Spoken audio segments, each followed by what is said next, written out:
मैं डॉक्टर जसपाल, राष्ट्रीय संगठन प्रभारी, विश्व वाल्मीकि धर्म परिषद से। तो हमारा जो 15 मार्च को रोडी में प्रोग्राम हो रहा है विश्व वाल्मीकि धर्म संसद के उपलक्ष्य में, तो उसमें क्या है कि हमारा इसमें जो मुद्दे रहते हैं वो हमारे समाज को आर्थिक तौर पे, राजनीतिक तौर पे और सामाजिक तौर पे ऊंचा उठाने के लिए हमारी ये तकरीबन पूरे देश भर में से 8वीं धर्म संसद है।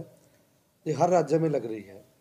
अभी अपना ये सौभाग्य है सिरसा वालों का कि हमें ये मौका मिला कि हम भी इतने ऑल इंडिया के जो हमारे संत महामंडलेश्वर आ रहे हैं वाल्मीकि समाज से, हमें भी इनका सौभाग्य मिलेगा कि हमें इसके दर्शन होंगे।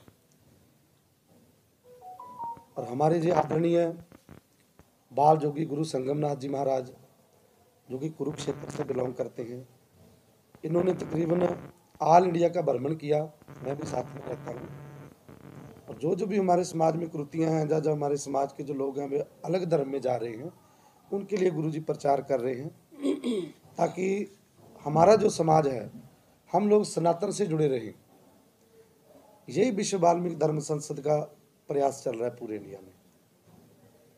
बाल जोगी गुरु संगमनाथ जी महाराज विश्व वाल्मीकि धर्म संसद के राष्ट्रीय अध्यक्ष हैं, संयोजक हैं। इन्हीं के सानिध्य में ये सारे प्रोग्राम चल रहे हैं। तो मैं गुरुजी से आग्रह करूंगा कि आगे जो भी प्रोग्राम है वो अपने पत्रकार बंधुओं को बताएं। अनुभव और जो पत्रकार छायाकार बंधु आप आए हैं, आपका हार्दिक अभिनंदन है और स्वागत। आज जो सिरसा में जिस आयोजन की प्रति विचार और कार्यरत हम विचार लेकर के चले, तो इसके पूर्व में हम चले जाते हैं तो हम 2016 से इसमें विचाराधीन हुए थे विश्व वाल्मीकि धर्म संसद परिषद, विश्व वाल्मीकि महापीठ। तो ये भारत की जो संस्कृति है, भारत की जो सभ्यता है, और भगवान वाल्मीकि जी, महर्षि वाल्मीकि जी, तो क्योंकि ये इसके जनक रहे हैं और उनके प्रतिरूप को, इनकी लेखन हुई बातों को जिया है हमारे श्री राम प्रभु ने। तो इसी बातों को लेकर के वो मर्यादा पुरुषोत्तम बने हैं और उन मर्यादा पुरुषोत्तम का जो भारत की समरसता का एकीकरण है, उस समय से आरंभ चल रहा है। तो हम अपने श्री राम प्रभु को भी साथ लेकर के और उनका पूजन कर करके तो जो चलते हैं, तो हम उस समरसता का अनुरूप लेकर के, जैसे कि जसपाल जी ने बताया कि ये 2016 से चल करके और आज निरंतर पूरे देश भर में हमारा अभियान प्रयास निरंतर जारी है। तो इसमें इसका मुख्य उद्देश्य कि जैसे अंत्योदय शब्द आज आपको सुनने में और उसको चरितार्थ करने में आज की सरकार भी लगी है। तो हम शुरुआत से ही लेकर के जो चल रहे हैं कि हम एक बिल्कुल हमारे समाज के बीच में, गरीब लोगों के बीच में शिक्षा का अभाव रहा है। शिक्षा के अभाव के साथ साथ फिर उनमें अन्य परिस्थितियां बदलती गई और बदलती गई थी, वो हम समरसता से छूटते जा रहे थे। तो इसमें हम सामाजिक, धार्मिक, आर्थिक, शैक्षणिक, राजनीतिक, हमारे ये 5 उद्देश्य, 5 विषयों पर हम इस पर निरंतर विचार, चिंतन और चेतना का कार्य इस पर चलते रहते हैं, करते रहते हैं। तो ये जो समय समय के हिसाब से जहाँ जिसकी आवश्यकता होती है, आपसी तालमेल के द्वारा, और जहाँ पर कमी रहती है सरकार के द्वारा, कमी रहती है अन्य किसी उद्देश्यों के लिए, तो हम उसके समाज को अपनी धारणा में संतों के प्रति, अपने धर्म के प्रति, सनातन आदि जो प्राचीन सभ्यता है उसके प्रति जोड़ने में चलते हैं और इस पर कार्य करते हैं।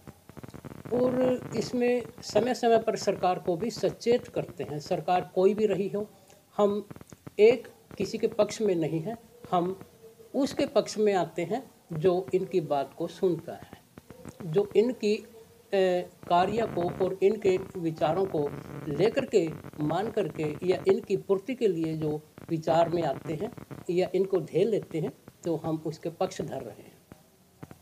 सरकारें आती जाएंगी, लेकिन हमारा समता का भाव, हमारा भाईचारा, तो हमारा ये एकीकृत हम रखने के प्रयास में रहते हैं। तो विश्व वाल्मीकि धर्म संसद का इसमें अनेकों मठाधीश हैं, अनेकों हमारे महामंडलेश्वर हैं। तो और इसमें हमने बताया कि समरसता, इसमें कई हम एक विशेष वाल्मीकि जी का नहीं है, वो एक अलग है कि इसकी जो विचार, इसकी जो शिला रखी है, ये एक वाल्मीकि धाम के बीच में रखी है।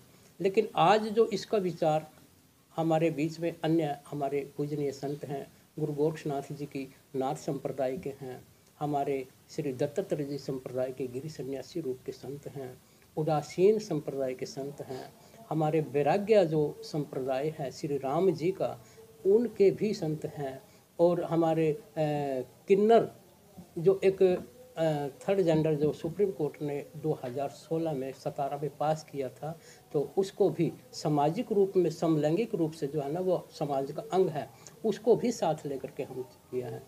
तो हम प्रयास में है कि जो समरसता का जो शब्द है इसको चरितार्थ करके हम भी चलें और सबके साथ लेके चलें। गुरुजी, धर्म संसद की जरूरत क्यों पड़ी? अब तो चुनावी वर्ष भी है, क्या मान के चले कि किस तरह से समाज को जागरूक किया जाएगा ताकि उनका भी नुमाइंदा राजनीतिक सत्ता में जाके बैठे?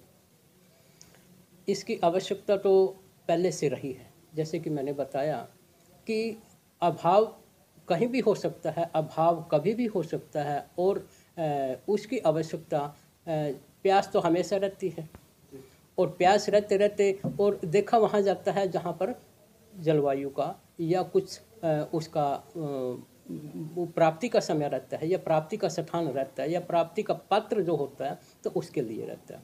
अब हम उसके पात्र को देखते हैं। तो आज जो चुनावी समय का आप बात करें, हमारा चुनावी से लेना देना नहीं है।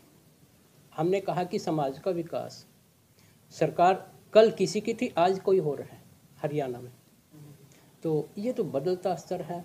लेकिन आपकी बातें और आपके उद्देश्य ज्यों के त्यों रहते हैं, वो आज भी रहेंगे, कल भी रहेंगे। तो इसलिए हम सरकार से या पार्टियों से तो यही आग्रह करते हैं कि वो जो भी वंचित हैं या शोषित हैं या पीड़ित हैं, या फिर जो रह गए हैं, पिछड़े हैं, तो उन सब का जो है ना वो समावेश करें, उन सब के उद्देश्यों की पूर्ति का ध्यान करें। तभी समरसता है, और तभी ये हमारा जो भारत है तो ये एक उसमें एकीकृत रहेगा। और इन्हीं सब को लेकर के हम एकाग्र होकर के चलते हैं। तो जैसे श्री नरेंद्र मोदी जी बोलते हैं, और संतों की तो भविष्यवाणी रही है, तो भारत विश्व गुरु तभी बनेगा और तभी वो